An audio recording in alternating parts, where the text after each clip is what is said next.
నమస్తే. నేను మీ కుప్ప పద్మిని. ఇన్నాళ్ళు మీ సపోర్ట్‌ని నాకందిస్తూ, మీ ప్రేమని నాకందిస్తున్న ప్రతి ఒక్కరికి కృతజ్ఞతలు. ఇప్పుడు చూడబోతున్న ఈ వీడియో కూడా ఖచ్చితంగా మీకు ఉపయోగపడుతుంది. లైక్, షేర్ అండ్ సబ్స్క్రైబ్ చేసి మీ ఇష్టాన్ని, అలాగే మీ సపోర్ట్‌ని నాకందించండి. అలాగే ఈ వీడియో పట్ల మీ అభిప్రాయాన్ని కామెంట్ సెక్షన్‌లో కామెంట్ చేసి నాకు తెలియచేయండి. నమస్తే. నమస్తే. Welcome to our channel. నేను పద్మిని. ప్రస్తుతంతో పాటు ప్రముఖ ఆధ్యాత్మికవేత్త, జ్యోతిష పండితులు, అమ్మవారి సేవకులు, దత్త, గణపతి ఉపాసకులు మురళీధర శర్మ గారు మనతో పాటు ఉన్నారు. మాట్లాడదాం. మురళి గారు నమస్కారం అండి. మహాదేవ శ్రీమాత్రే నమః. సంపదలకి లోటు ఉండకూడదు మాకు అని ఎవరైనా అనుకుంటూ ఉంటారు. మరి ఈ సంపదలకి ఎటువంటి లోటు ఉండకూడదు మా ఇంట్లో, సిరి సంపదలు ఎప్పుడు అలా వస్తూనే ఉండాలి అనుకుంటే గనక ఏదైనా చక్కటి రెమెడీ ఏదైనా ఉందా దీనికి? సిరి సంపదలు ఎప్పుడూ రావాలి.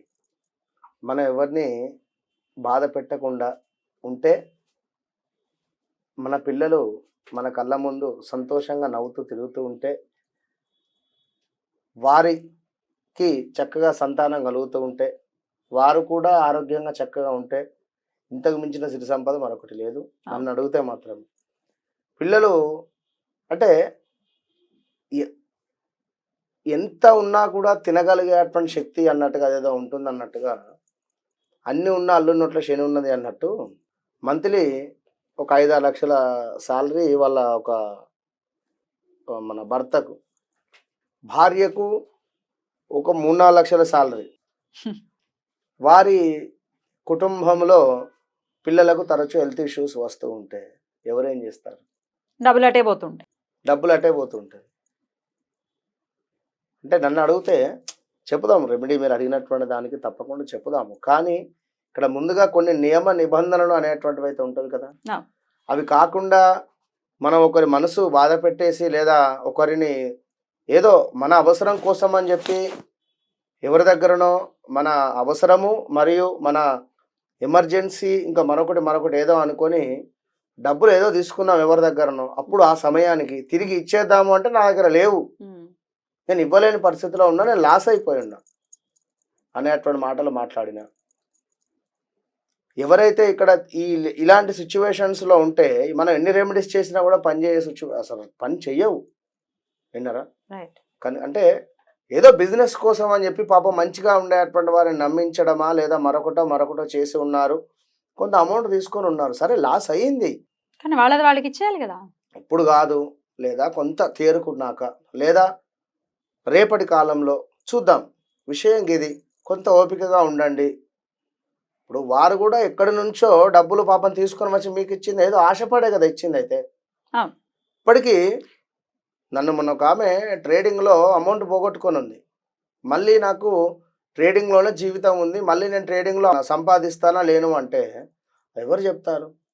సరే, దశ బాగానే ఉంది, కానీ ఇప్పుడు కేవలం మీకు ఆ యొక్క యాపే అక్కడ కాదు కదా, చాలామంది ఉంటారు. ఇప్పుడు మీరే చేస్తారా, లేదా మీరు ఎవరైనా నమ్మిస్తారా?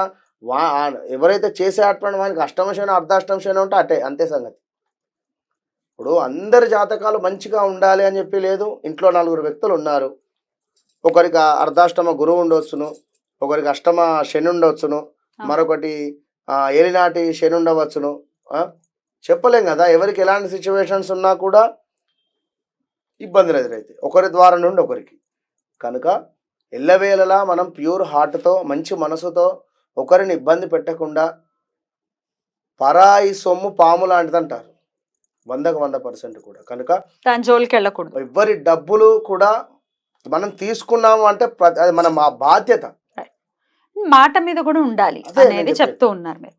ఏమంటే మేము ఎవరి దగ్గర డబ్బులు తీసుకోలేదు, మా దగ్గర ఎవరు డబ్బులు తీసుకోలేదు, అయినప్పటికీ మేము సిరి సంపదలు మాత్రం మా ఇంట్లో ఉండట్లేదు, మేము పెంచుకోలేకపోతున్నాం మా సంపదని అనుకుంటే గనక అప్పుడు ఏం చేయాల్సి అదే ఇదే రెమెడీ చెప్తున్నారా? తప్పకుండా. అయితే చెప్తాం ఈ రెమెడీ కంటే నాకు ఇదే విషయం, ఎందుకంటే చాలా మటుకు కాల్స్ మాట్లాడుతున్నాం కదా, ప్రాక్టికల్ గా మనలో కాల్స్ అంటే ఏడుస్తున్నారు.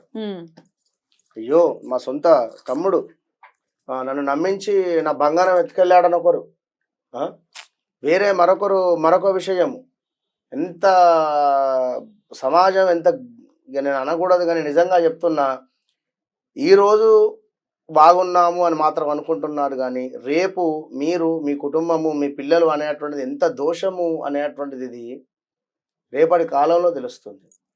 అన్నారా? కనుక అలాంటి వారి కోసం మాత్రం నేను రెమెడీస్ అయితే చెప్పడం లేదు. చెప్తున్నా కదా, ఇప్పుడు మీ అవసర నిమిత్తము డబ్బులు తీసుకున్నారు, మీ అవసరం తీరిపోయింది, అమ్మయ్యా వాడు అడిగేసరికి నా దగ్గర లేవు ఇప్పుడు అంటే ఇది ఎంత దౌర్జన్యం.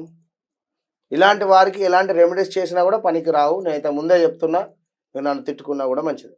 ఎవరైతే ఇక్కడ ధర్మంగా ఉన్నారో తప్పకుండా కూడా మనం చెప్పేటువంటి రెమెడీ చేయండి. ఇది కేవలం ఏకాదశి రోజు మాత్రమే చేయండి.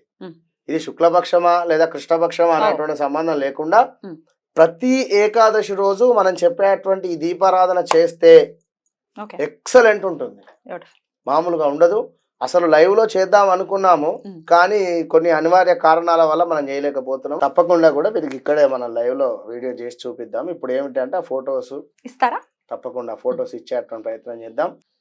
మన ఇంట్లో తులసి ఎండిపోయినటువంటిది ఎట్లాగో ఉంటుంది, లేదా ఇంక ఎక్కడైనా ఉన్నా కూడా మీకు ఆ యొక్క తులసికి సంబంధించినటువంటి పుల్లలు, చిన్న చిన్న పుల్లలు, మామూలుగా ఒక దారం సైజుగా ఉండేటువంటి పుల్లలు చాలు, చిన్న బాగా ఇంత లావు తేకండి.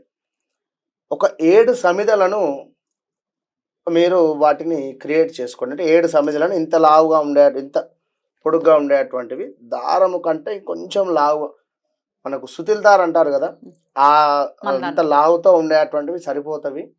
ఒక 7 పుల్లలను, కట్టెలను మీరు దగ్గర పెట్టుకొని, మనకు సుమారుగా గణపతి నవరాత్రులలో కానీ లేదా ఇప్పుడు అమ్మవారి నవరాత్రులలో కానీ అఖండ దీపానికి ఒక పెద్ద వత్తి దొరుకుతుంది.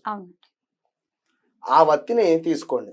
లేదా పత్తి ఉంది మా దగ్గర, కాటన్ ఉంది అనుకుంటే కాస్త మెల్లగా ఇంత పెద్దగా ఉండేటువంటి పత్తిని చేసుకోండి. ఒక జానడు ఉండేటువంటి విధంగా ఆ యొక్క పత్తిని చేసుకోండి. ఆ యొక్క పత్తితో వత్తిని చేసుకోండి. ఆ వత్తి జానడు ఉండేటువంటి విధంగా చూసుకోండి.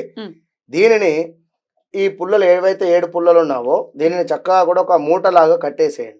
ఒక త్రాడుతో మూటలాగా కట్టేసి ఈ ఏదైతే వత్తి ఉందో ఈ వత్తిని దీని చుట్టూ కూడా తిప్పేసేయండి. పుల్లల చుట్టూ తిప్పేసి చివరి వత్తి ఏదైతే ఉంటుందో దీనికి ఈ యొక్క పుల్లలను అటాచ్, 7 పుల్లలు ఉండేటువంటి విధంగా అటాచ్ చేసి దీన్ని ఒక పెద్ద మట్టి పాత్ర తీసుకొని, మట్టి మనకు ప్రమిద అంటారు కదా, అందులో చక్కగా కూడా ప్యూర్ ఆవు నెయ్యి వేసి ఈ పుల్లలను అదేవిధంగా ఈ యొక్క వత్తిని మంచిగా నానేటువంటి విధంగా చూసుకొని దీనిని చక్కగా కూడా ఈ యొక్క ప్రమిదకు ముందుగా వేసి పెట్టేసి వెలిగించేటువంటి ప్రయత్నం చేయండి. వత్తి ఏ విధంగానైతే పెడతామో మనం తూర్పు సైడ్గా, ఆ విధంగా తూర్పు సైడ్ కాకుండా ఈశాన్యం వైపుగా పెట్టండి. ఇది ఈశాన్యం వైపుగా ఏమిటి, మనకు పూజ సంబంధించినటువంటి గది ఉంటుంది కనుక ఈశాన్యం వైపులో మట్టి ప్రమిదలో మనం చెప్పినటువంటి యొక్క పుల్లలకు చుట్టూ కూడా వత్తిని అటాచ్ చేసి ఈ యొక్క వత్తి ఈ యొక్క పుల్లలు ఉండేటువంటి విధంగా ఆ యొక్క ప్రమిద ముందు పెట్టేసి దీనిని చక్కగా కూడా వెలిగించండి. వెలిగించి విష్ణు సహస్రనామాలు, కుదిరితే వెంకటేశ్వర స్వామి యొక్క 108 నామాలు చెప్పుకోండి. ఒక 11 ఏకాదశులు, అంటే ఈ ఏకాదశి మరొక ఏకాదశి, ఈ ఏకాదశి మరొక ఏకాదశి, ఇట్లా 1 ఇయర్ పాటు మీరు ఇది చేస్తూ ఉండండి. ఇది ఎవరికి చెప్పకుండా చక్కగా చేస్తూ ఉండండి. అద్భుతమైనటువంటి ఫలితము మీరు సొంతం చేసుకుంటారు. సేకరించి పెట్టుకోవచ్చా అండి ముందుగానే తులసి? సేకరించి పెట్టుకో. ఇప్పుడు ఎప్పటికప్పుడు ఎండిపోయినది దొరకాలి, ఎండిపోయిందని అనకూడదు. నిద్రపోయినటువంటి తులసిలు మనకి దొరకచ్చు, దొరకకపోవచ్చు. సో ఎప్పుడైనా కనపడింది దాన్ని సేకరించి ఒక డబ్బాలో దాచిపెట్టుకుని ఏకాదశికి కూడా దీపారాధన చేయొచ్చా? తప్పకుండా. రైట్, అలా కూడా చేసుకోవచ్చు. రైట్ అండి, తులసి సమిధలతో చేసేటటువంటి ఈ దీపారాధన డెఫినెట్ గా సిరి సంపదల్ని తీసుకొస్తుంది అని చెప్పుకోవచ్చు అని అంటున్నారు. రైట్, అయితే ఏకాదశి నాడు ఎప్పుడు పొద్దున్న అండి, సాయంత్రం ఎప్పుడు చేయమంటారు ఈ దీపారాధన? ఒకవేళ తిథి మనకు ప్రదోష కాలంలో వస్తుంది అనుకుంటే మాత్రము, ఇప్పుడు ప్రదోష కాలంలో వస్తే ఎట్లాగో మార్నింగ్ ఉంటుంది కనుక మార్నింగే చేయండి. ఎప్పుడు చేసినా మార్నింగే, పొద్దున్నే సూర్యోదయం ఏదైతే అవుతుందో దానికి ఒక 45 నిమిషాల్లో లోపు చేసేయండి. అద్భుతం అండి, చాలా చక్కటి తరుణోపాయాన్ని సూచించారు. డెఫినెట్ గా ఈ మూర్తి లక్ష్మీదేవి, తులసి అంటేనే లక్ష్మి అనుగ్రహం ద్వారా పొందాలని మనస్ఫూర్తిగా కోరుకుంటూ కృతజ్ఞతలండి. నమస్తే.